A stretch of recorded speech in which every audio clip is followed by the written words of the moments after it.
दोस्तों इस वीडियो में हम इस फॉल सीलिंग डिज़ाइन के बारे में थोड़ा डिटेल में जानेंगे। उसके बाद 5 बहुत ही इम्पॉर्टेंट टिप्स बताऊंगा आपको फॉल सीलिंग से रिलेटेड, और उसके बाद जानेंगे कि इस फॉल सीलिंग को बनाने में टोटल कितना खर्चा आया। अगर आपने मेरे चैनल को अभी तक सब्सक्राइब नहीं किया है तो सब्सक्राइब कर लीजिए और बेल आइकन को प्रेस कर दीजिए, जिससे आपको मेरे लेटेस्ट वीडियो की नोटिफिकेशन मिलती रहे। तो चलिए शुरू करते हैं। आप ये जो रूम देख रहे हैं, इस रूम की साइज़ 12 बाई 10 फीट है। वार्डरोब बनाने के बाद इस रूम की साइज़ 10 बाई 10 फीट है, लेकिन फॉल सीलिंग पूरे 12 बाई 10 एरिया में किया गया है। ये एक यूनिक डिज़ाइन है जो बेड और वार्डरोब को ध्यान में रखते हुए बनाया गया है। अगर आप देखेंगे ऊपर में जो सेंटर में ट्रे डिज़ाइन किया गया है, जनरली हम जहाँ भी रोप लाइट का प्लान करते हैं उस बॉक्स को हम ट्रे बोलते हैं, तो उसी साइज का बेड आपको नीचे में मिलेगा, जिससे ये डिज़ाइन काफ़ी यूनिक लगता है। इस रूम में 7 बड़ी एलईडी लाइट्स जो 10 वाट्स की है उसका प्रोविज़न किया गया है, और 3 छोटा छोटा स्पॉटलाइट है, और अंदर में देखेंगे तो उसमें रोप लाइट का प्रोविज़न किया गया है। अब हम कुछ इंपॉर्टेंट टिप्स जान लेते हैं। जैसा आप देख रहे हैं, इसमें 7 बड़ी एलईडी लाइट्स है जो 10 वाट्स की है, तो आप कोशिश कीजिए एलईडी लाइट्स 9 या 10 वाट्स की ही इंस्टॉल करने का। रूम का साइज छोटा है तो आप 6 या 7 वाट्स की भी लाइट का प्रोविज़न कर सकते हैं, लेकिन आप बड़ी एलईडी लाइट्स जैसे 15 या 20 वाट्स की लाइट को ऐसे रूम में प्रोविज़न ना करें। कहने का मतलब ये है कि कम संख्या में बड़ी एलईडी लाइट्स लगाने की बजाय ज़्यादा मात्रा में आपको छोटी लाइट्स का प्रोविज़न करना चाहिए। अगर आप 6 वाट्स की लाइट का प्रोविज़न करते हैं तो 7 से कम लाइट्स का प्लान बिल्कुल ना करें।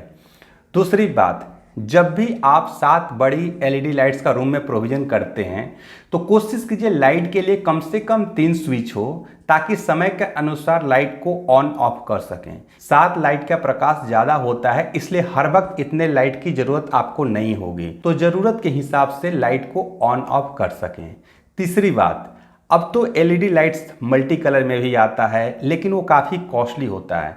अगर आप सिंगल कलर की लाइट का प्रोविज़न करते हैं तो रोप लाइट और स्पॉट लाइट के लिए आप वार्म वाइट को सेलेक्ट करें, और बड़ी एलईडी लाइट के लिए आप नेचुरल वाइट का इस्तेमाल कर सकते हैं। ये बेडरूम के लिए रिकमेंडेड होता है। चौथी बात, वार्डरोब फॉल सीलिंग के बाद बनवाना चाहिए, लेकिन उसकी प्लानिंग आपको पहले से करनी चाहिए, ताकि आपका फॉल सीलिंग डिज़ाइन वार्डरोब बनाने के बाद खराब ना लगे। जैसा आप यहाँ देख रहे हैं, वार्डरोब के बाद भी 1.5 फीट यहाँ पे ट्रे निकला हुआ है। पांचवा और आखिरी टिप्स, रोप लाइट का प्रोविज़न आपको घर में ज़रूर करना चाहिए। हालांकि इसके लिए आपको ऐसे ट्रे बनवाना पड़ता है जिससे बजट आपको थोड़ा ज़्यादा होता है, लेकिन ये पूरे घर के जो लाइटिंग सिस्टम होता है उसको इम्प्रूव करता है। अब हम बात बजट की कर लेते हैं। तो ये हमारा फॉल सीलिंग डिजाइन है। अब हमें इसका एरिया कैलकुलेट करना होगा। एरिया कैलकुलेट कैसे करते हैं, हमने इस पे डिटेल वीडियो बना रखा है, मैं उसका लिंक आपको डिस्क्रिप्शन में दे दूंगा, आप उस वीडियो को चेक कर सकते हैं। मैं आपको एक ओवरव्यू दे देता हूं, उसके बाद वो वीडियो देखेंगे तो आप आसानी से इसका एरिया कैलकुलेट कर पाएंगे। तो इस तरह के फॉल सीलिंग में सबसे पहले हम ऊपर वाले जो सीलिंग है उसका एरिया कैलकुलेट करेंगे। तो ये जो सीलिंग है ये पूरे रूम में किया गया है। तो रूम की साइज अगर हमारा 10 बाई 12 है तो टोटल एरिया हाई सीलिंग का हो जाएगा 120 एसएफटी। ये बहुत ही सिंपल है। उसके बाद आपको ये ट्रे है उसका एरिया कैलकुलेट करना होगा, और उसके बाद आपको ये जो साइड ट्रे है उसका एरिया कैलकुलेट करना होगा।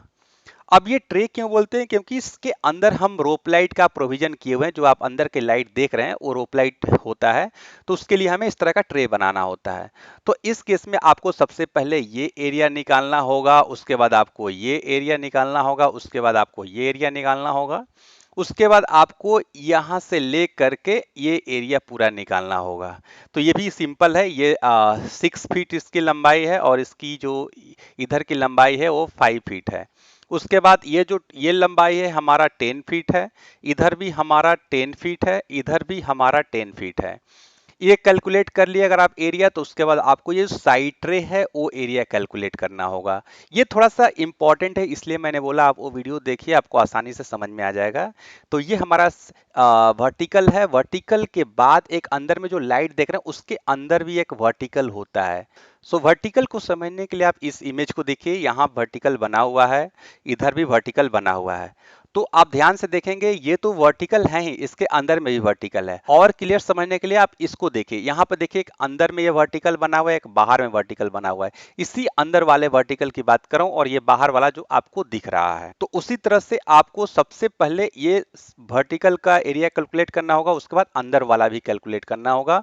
उसी तरह से आप इधर भी आपको वर्टिकल कैलकुलेट करना होगा, उसके बाद आपको अंदर का वर्टिकल कैलकुलेट करना होगा। तो टोटल एरिया की बात करें तो ये अप्रोक्सीमेटली 300 स्क्वायर फीट है और इसमें 7 बड़ी एलईडी लाइट्स का प्रोविजन किया गया है और इसमें 3 छोटे छोटी जो स्पॉट लाइट है उसका प्रोविजन किया गया है।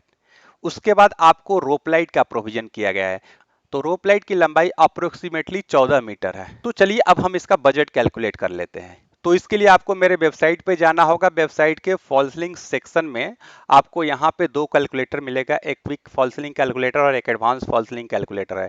इसके बारे में मैंने काफ़ी डिस्कस किया, अब इसको देखते हैं और इसके अकॉर्डिंगली हम बजट कैलकुलेट करते हैं। सो टोटल हमारा एरिया हो गया 300 स्क्वायर फीट और यहाँ पे हमने सीलिंग मटेरियल जिप्सम यूज किया है और सीलिंग मटेरियल का हमने प्राइस पे किया है 65 के आसपास। तो आपको मैं 65 यहाँ डाल देता हूँ और उसके बाद यहाँ पे हमने 7 बड़ी एलईडी लाइट्स का प्रोविजन किया है और उस एलईडी लाइट्स का जो प्राइस था वो 485 था। तो मैंने विप्रो की एलईडी लाइट्स का इस्तेमाल किया है, उसका एक्चुअल प्राइस होता है 700 या 800, लेकिन डिस्काउंट के बाद हमें मिला था 485 रुपये। उसके बाद हमने 3 छोटी एलईडी लाइट्स जो मैंने स्पॉटलाइट बोला उसका प्रोविजन किया है और उसका रेट था 200 रुपये। और उसके बाद हमने रोप लाइट का प्रोविजन किया है, तो ये हमने 14 मीटर का प्रोविजन किया है जैसा हमने यहाँ पे कैलकुलेट किया था।